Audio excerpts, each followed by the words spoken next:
Joining us now to discuss the news from another eventful week, we'll call it, in the National Football League, is our NFL insider. That will be senior writer for NFL.com, Judy Battista. And Judy, no more divisive an issue in the NFL than that surrounding the national anthem and the continued protests. As of the time that we're taping this show, recording this show on Tuesday, the league had a press conference, certainly involving the recent comments by Jerry Jones, the owner of the Cowboys, who said he was going to require his players to stand. If they didn't stand, they wouldn't play. What's the latest? Well, they had a conference call earlier today, and what the league spokesman Joe Lockhart said was that he sort of sidestepped the question about whether Jerry Jones can do this. He emphasized that the rule as it currently is in the game operations manual says that players should stand at attention, not must, should, and that it may result in discipline if they're not on the field for the national anthem. May, not will, definitively. But he also left open the door that there will be changes to this policy. There is a previously scheduled owners meeting next week in New York when all of the owners will be in town. And it's clear that this will be the dominant topic, maybe the only topic of this meeting.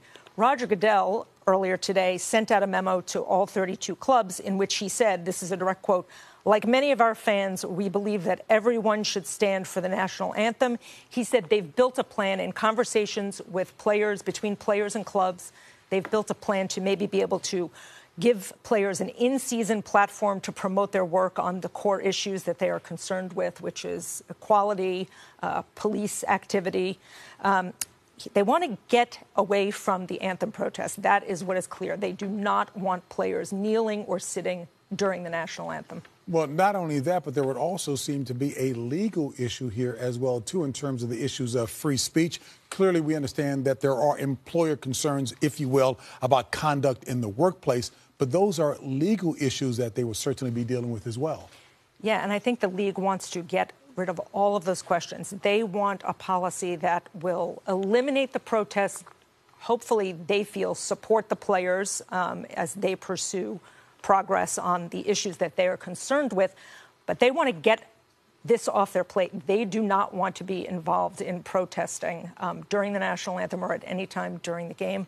Another part of Roger Goodell's memo today said they believe the protest is threatening the, and this is the quote, unifying power of the NFL. And really, when you read between the lines, they're obviously concerned that these ongoing protests are impacting the business of the league. And with all due respect to the business of the league, hasn't the narrative changed? Because that was not the official or initial focus, if you will, of the players. Their concern was about continued inequality, racial inequality in communities that were black and brown, as opposed to the way it's being characterized, that it's disrespecting the flag, police, right, military, etc. This was never a protest about the national anthem or the flag or anything like that. This was it originally. Colin Kaepernick was kneeling or taking a seat because he was concerned about racial injustice, about inequality in the community. That's what this started. Obviously, it has been twisted. It has now entered the national political arena with the president's attacks on players a few weeks ago.